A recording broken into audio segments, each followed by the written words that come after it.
Welcome to the Daily Exchange. Guys, we're here today with my good friends over at Bamboo, the app. Phil George is going to talk to you. And we're going to talk about mainstream blockchain adoption. Basically where we're at. And Nano, for some reason, seems to be going to the moon. And we're going to talk about that right after this.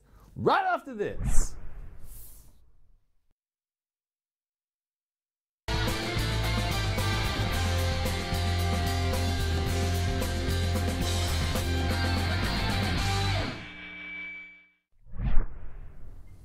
All right, guys, we're back. Look, the thing about it is we're trading pretty sideways still. We went up and down. You can see trading around 6682 for Bitcoin. There was a bit of an attempted short squeeze, but it sort of went back down straight afterwards, which is really interesting. The longs and the shorts have really been struggling. I think the shorts have come back down around the 33,000 mark. Was touching that above 40,000 mark, an all-time high. People were really thinking things were going to go down. It's interesting right now. Ethereum up, down. Bitcoin slightly down. EOS slightly down. But we've got this Ethereum Classic, Tron and Icon in particular, and Iota on an absolute tear. Icon in particular up 22%. And the one we're going to talk about in a bit is Nano. Nano is on an absolute rocket. Nano is so interesting because it's been one of those coins that has been being kicked around quite a bit, and we'll get onto that in a second. But I guess the big thing is, and can we bring up this tweet, Joel? There's a I guess Icon, potentially the Korean Ethereum, and Nano coin, which was formerly listed as XRB on CoinMarketCap, and it's on my laptop. Is there's this video right now going around, and it's a big debate. You've got Bitcoin, Decred, Nano, and Enigma all discuss their respective approaches to cryptocurrency and scaling. And apparently, Nano has got their system up and running to such a point where they are accepting more transactions than Visa process. That's right. And Nano is instant, it's free transactions, it's quite a thing, and it is on a real rocket ship right now, up about 20%, which is really interesting. So do have a look at that. That is obviously not financial advice, but do have a look at Nano, because it is one of those ones that's had a real tough time. They had a big hack with the BitGrail, all sorts of challenges. I think it's gone up 100x. And originally from the ICO price, then pulled way back, and now seems to be on the way back up. Could it potentially be the currency of the internet? That is the question. Could things pair with it? Could it be either one that has the instant transfers, the currency? You know, you send 20 Nano to someone to buy, you know, a coffee down the street. Actually, Nano's currently trading about $3.47, so you wouldn't have to send that much Nano, but it is definitely one to have a look at, and I think something that we should do a bigger segment on coming up this week. Do have a look at that. Iota up 2% right now from the 60-cent high it hit over the weekend. Japanese IT and electronics giant Fujitsu has also announced it's getting behind Iota with Fujitsu's program manager for its Industry 4.0 Competence Center quoted in a release saying, Fujitsu is well equipped to help roll out Iota as the new protocol standard, as we are experts in both IT services and the manufacturing of IT products. Product quality is a critical success factor for the manufacturing industry. Assembled products can consist of hundreds of components, and the production is based on complex processes. For audit trails in industrial production environments and supply chains, Iota provides a single source of truth. Well, that's pretty cool. Pretty cool. Pretty cool. Get Iota on the Fujitsu. I like it. All right, guys, moving right on. We're talking with Phil George, the CEO of Bamboo. Welcome, Phil, to the show. Hey, mate. Thanks for having us. It's great to have you on board, my man. And we've got some footage, I guess. Joel, do you want to roll some footage for us, my man? We've got the Bamboo app on and off as we go through this, but talking about Bamboo, we've got, just giving you a high level, it's a micro investment app without being, I guess, too reductive. It's a bit like Raise, which was Acorns, I'm assuming, for crypto. So spare change being purchased, using to be purchased for, apologies. It'll obviously be help for buying crypto with your spare change, which is kind of cool. Phil, tell us about it. Tell us all about it. You guys are going deep on this. I think we caught up in Melbourne, maybe what, 3 months ago, 4 months ago, and you guys had built a real cracking app. Tell me, how's it going? And yeah, tell us all about Bamboo. Yeah, I mean, good summary.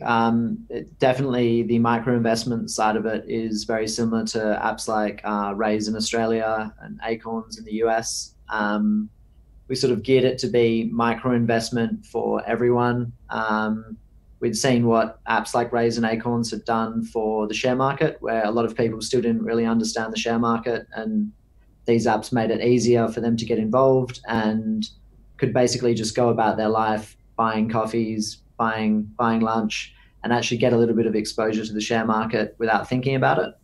And I guess after playing with crypto for a few years, the founding team were like, how reasonable is it to expect people to just be able to get involved in this easily and just buy some Nano or buy some ETH? And it's, even though it's come a long way, it's still not really the most easy to do process. So we wanted something where we could say reasonably we can get someone on board within minutes, and then at the end of the year they might open the app up and they've saved up a couple of $100 or $1,000 in their purchases, and then they've got exposure into the top cryptographic assets. And because we believe in all the technologies, we think that everyone should have some level of exposure in the technologies that will sort of define the next 20, 30 years maybe. So how does it work, Phil? So do you buy, like, so say you spend what, like, I don't know, $5 or $3.49 to get a coffee, and then you put that 1 cent into the app, and then that all aggregates together, then you buy the crypto? Like, how does it all work? Yeah, so similar, like the $3.49, if the coffee was $3.49, the default behavior is to round that up to the nearest dollar. So we would round it up to $4. And then in that instance, we'd take the 51 cents and we'd use that 51 cents to buy cryptographic assets. But and is that bought immediately? No, like, so how it effectively works is we query your account every few days. We look at all of the transactions and we go, hey, this guy's bought 15 different things. The total spare change from all of those different purchases adds up to $5.50. We're going to transfer that $5.50 into our platform, and then we're going to buy a collection of cryptographic assets using that $5.50. So if it's 50% Bitcoin, 50% ETH, then we're going to split it like between the $5.50. And does that and so with that in terms of so say $5.50, how do you make a $5.50 microtransaction like that? As in, how do we buy the cryptographic assets, or how do we transfer the money from the user into the Bamboo platform? Yeah, like how do you buy like the small amounts, I guess, for people? Yeah, so basically, when a user downloads our app and signs in, we ask them to provide access for the application into the user's bank account, where we basically have a one-time secure token. They give us access to the bank account and we can view their transactions. Mm-hmm. Every few days, we round up their spare change by going through those transactions and then effectively do a direct debit style transfer direct from their bank account into our Bamboo platform. Right. Then we purchase a collection of assets on each of the users' behalf. But on our end, what we're actually doing is, even if you've only got $5.50 on your app, we're looking at all the users across our platform and buying vast amounts all at once to reduce our fees, so that effectively if there's 10 users that needed to buy Bitcoin with $5.50 each, then we're buying $55 worth of crypto rather than $5.50 10 times, if that makes sense. Got it. That makes sense. So you aggregate it all together and help people acquire that asset. And can users purchase crypto, just separately? Can they just deposit money and buy it separately? So they can make manual transactions. So rather than using the roundups feature, which is the spare change feature we've spoken about, they can also just say, hey, I want to put in $10 and use that $10 to buy whatever my ratio is of different assets. Or they can say, hey, I don't want you to use my spare change, but I do want to put in $5 a week or $5 a month, and specify the actual amount. Because some people don't want us to necessarily monitor their transactions to look for spare change, but they do know that they're happy to put $10 in a week into it. So we try to provide the different mechanisms that people are comfortable and familiar with. Cool. And so there's Crumbs, I guess other competing apps, Crumbs, Cred, CoinSeed, and Satoshi. Satoshi. Satoshi. I don't know who that is. Satoshi. That also do micro investing. Tell us, how does Bamboo compete with those guys? Yeah, I mean, I think that there's two parts to that, which is the micro investing sort of concept as an idea is taking off. The share market was the first one to do it, and seeing it in crypto is sort of the obvious next path. So we like some of those apps. Crumbs is doing an awesome job, awesome looking app that's launched in the US recently. They actually partnered with a group called Metal Pay. A lot of people may have heard of Metal, good payments transaction system. So they're doing an awesome job. The main thing that we're focused on is two things, which is ease of use and education. So we don't just want to sort of get the user to give us access to their bank accounts and then never hear from them again. We like the idea of taking our customers on a journey where at the end of the year, they don't just have some money in the crypto space. They also know more about why these technologies are important, and they can make more and more sort of informed decisions on what they want to do and how involved they want to be. So education is a big focus of our platform. And the other thing that sort of differentiates is behind our micro investment app and all of our products is a technology we're building out called proof of solvency. So we're sort of using the very technologies allowed by the blockchain to prove that we actually have all of the assets that we claim to have under our control on behalf of all of our users. So existing financial institutions just have to do like quarterly reports where they have to do audit processes. And we're sort of using proof of solvency and blockchain technologies to prove that we have what we claim to have, and that we're not like lending it out or chucking it on another market and hoping to make some money off of it. Cool. Very cool. So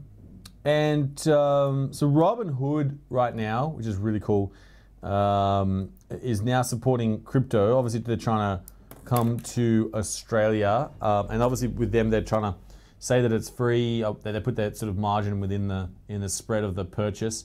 How do the Bamboo fees work? Yeah, so I mean, Robinhood, absolutely love them, love the app. I think they've done an awesome job of getting to market super quickly. I think they've just reached like a near $8 billion valuation. So we like mentioning them in the same vein as Bamboo. I did a LinkedIn post the other day saying that Robinhood, Acorns, and Revolut and Bamboo are now worth $10 billion combined, which was sort of a play on words. But yeah, love Robinhood. Their fee structure is built in the spread. We're trying to have a pretty transparent fee structure as well. So our fees are a percentage of the actual assets held by each user's account. So that's 6% per annum or 0.5% per month is how we levy the fees. And with the rest of the fees to do with transactions or withdrawals, we have an idea of how we're going to do it, but we really have to meet the market when people like Robinhood and stuff are out. So if the market prefers seeing fees absorbed in the spread, and then you can say things like fee-free trading, that's one thing. But the interesting thing about crypto space is that people actually like transparency more than sort of hiding the fees in a certain area. So I think that we just have to see what the market likes. At the moment, our fee structure is laid out in our white paper, and we're having like a 1%, like I said, 0.5% fee per month. But there will be some markets that won't like that, and we need to meet the markets in the areas that we launch, which is Australia, then the United States, and then into the European region. What about, I guess, when you buy the cryptocurrency, you need to pay exchange fees. Will you guys absorb those? At the moment, our intention is to absorb them. We do have a fee structure which includes charging for a purchase, but in the same way as an exchange does. But definitely for the initial launch, we've got a fee-free sort of structure where we're actually absorbing the fees by having a network distribution event for our token, which is our utility payment token. So we'll be absorbing that by using our network distribution. So it effectively is free. Sorry, say that again. So how does that work? So how does that work with the token? I'm interested in that. So we'll talk about. No. So you would have seen like a bunch of projects earlier in the year did like an airdrop where they just were like dropping tokens into their communities and Telegram communities and stuff. We're doing an in-app network distribution. So we're actually rewarding user behaviors like when they refer users onto the platform, or when they sign up, we're rewarding them with BAM tokens, which is 10% of the total tokens that we're generating. And that's what we're using for our launch into initial markets to get people onboarded and basically be able to use the platform for what in essence is free, because they'll be using the distribution tokens, which we're using to grow the platform for the first 3, 6, 9 months, however long it takes us to reach sort of critical velocity. And in that time, we'll be able to figure out what fee structures work best for what markets. Okay. And so you guys are doing a token sale. You are using a whitelist, and we'll come back to that. How will the token actually be used in the platform? So the token is used to levy all fees that Bamboo charges its customers within the platform. And it also ties into basically having one homogeneous unit of account across our platform, regardless of where we are. So because it's our fee structure internationally and charges are levied in BAM token, we basically have one unit of account globally, despite the fact we're launching in multiple international markets. Right. And so, like, is there so someone, gets, they hold BAM, and then I'm assuming they put that in their account, and that then pays their fees? Or you mean the 0.5% per month, or is that the exchange fees? Yeah, so if you have $100 in your account and we charge that 0.5%, that's 50 cents worth of charges. We'll levy that fee in BAM. So if BAM's worth 25 cents at that point in time, it's 2 BAM. But because of the fact that we're a platform that purchases crypto assets on your behalf, you can empower us to buy the BAM on market, so that the payment is automatic, so that the users aren't expected to actually go to market and buy a BAM token necessarily. In the markets where we're actually able to do that with legislative clarity and regulatory clarity, we'll actually be enabling the platform to purchase the BAM token and make payment on the user's behalf. Right. And are there any, how would someone who invests in BAM tokens, how are they going to, I guess, potentially get their money back? Well, on the basis that the platform continually grows and the supply doesn't. As users grow, there's a direct relationship between the amount of users that come on board on the platform and the fees that are levied. So the two levers that are pulled in terms of growth are the actual number of users that we acquire onto the platform, and then as each user's portfolio grows, the percentage fees that are levied also grow. So you'll have constant unwavering demand for the token. Should the platform be successful in the markets that we're going to. So I guess because it is the sole source of revenue, it is the way that Bamboo charges for all services rendered on the platform. So long as the platform grows and the user base grows, so too does the demand for the token. And because the billing increments are done on a sort of per user basis, so if you sign up now and then I sign up in 5 minutes time, our billing increments are different. So there's not going to be like one time of the month where there's this like on market demand for BAM token. There'll be constant sort of demand and liquidity of the BAM token.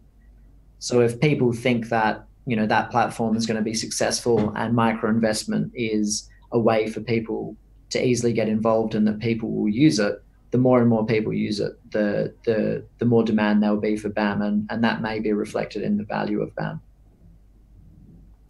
All right.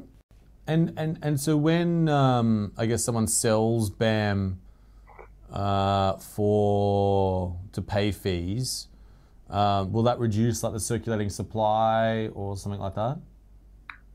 In terms of will the tokens that are used, that people use to pay for the platform, be burnt by Bamboo?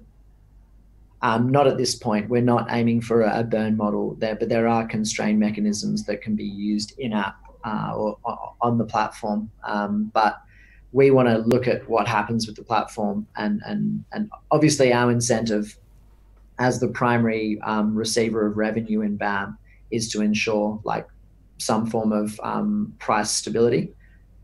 So we'll be looking at different ways that we can do that without manipulating or doing anything with the token.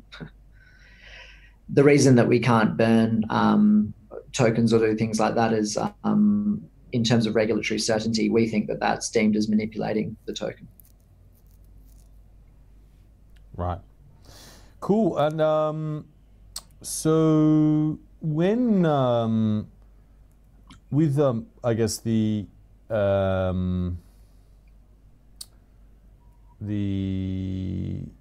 app itself, when are you guys thinking of launching? The target is Q3 2018, which is creeping up on us, the late end of Q3 2018. And we've got sort of everyone working as hard as possible to meet that deadline. And that's the current target, so which is in about a month's time. Awesome. Well, exactly. I guess just zooming out, obviously, from Bamboo itself, and obviously that is not anything to do with financial advice, guys. Do your own research about investing in all things. Nothing to do with financial advice here about this. Is just obviously just trying to put that out there. But just talking more generally, Phil, what sort of trends are you seeing in cryptocurrency right now? It's funny. I think we were talking earlier. One of the downsides of working hard in a project yourself is you might not see as much of the trends. So I might be a little bit uninformed. But the main thing that I'm seeing is like a huge amount of efforts by regulators to actually get a level of understanding on what these platforms look like and how they're going to look. We're seeing more and more relationship between tokens and equity in terms of if people are doing deals to do with tokens, there's a relationship to equity there. In the space as a whole, like you were talking about Nano before, been a big fan of Nano even when it was sort of XRB, when it was Raya blocks. These sort of easy payment, easy to program for technologies adoption play seems to be growing. And I think ever since the crypto ban, the great crypto ban of the social media networks, it's been harder and harder for these projects to get a voice. But good partnerships with good brands like Fujitsu and things like that seems to be the way that these projects are trying to keep a voice. So, I mean, I don't really spend a whole heap of time looking at the trading side of things, like what the actual market looks like on a TA basis. But in terms of trends, I think, seeing Robinhood, seeing Circle Pay, seeing, BlackRock, like big groups starting to get involved in crypto and take it seriously, it just seems to be reaching the mainstream. And all we need now is to be allowed to advertise it.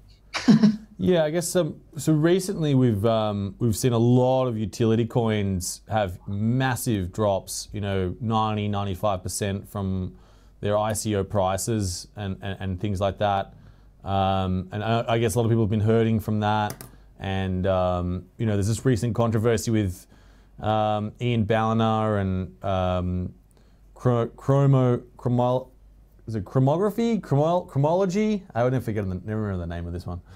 Chromograph. I don't know, but okay. Someone help me out here. Yeah.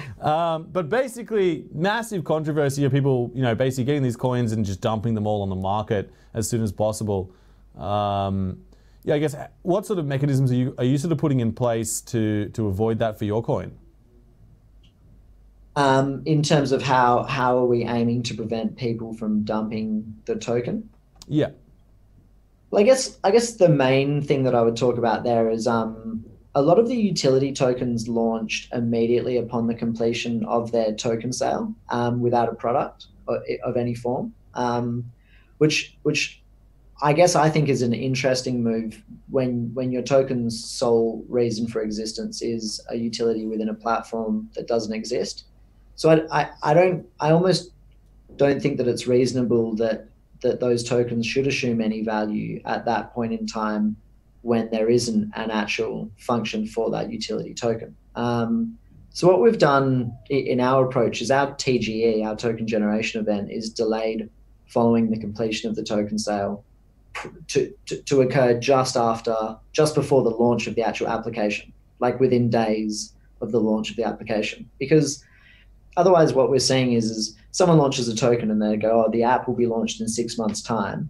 And anyone who wants to move on to another project, or they just want to close their position out, or they've taken hits just in the general market and just want to start from scratch, they've got no incentive to do anything for 6 months. And of course, the token's price is just going to dump because it has no function. So we think that by pairing the token generation event very closely to the launch of the app, we don't have to think about sort of things like market making or, making up news events or things like that around, making people think that there's something there. We're like, hey, we'll launch our token and we'll launch the app, and that will be the proven utility. And the app will either will work or it won't.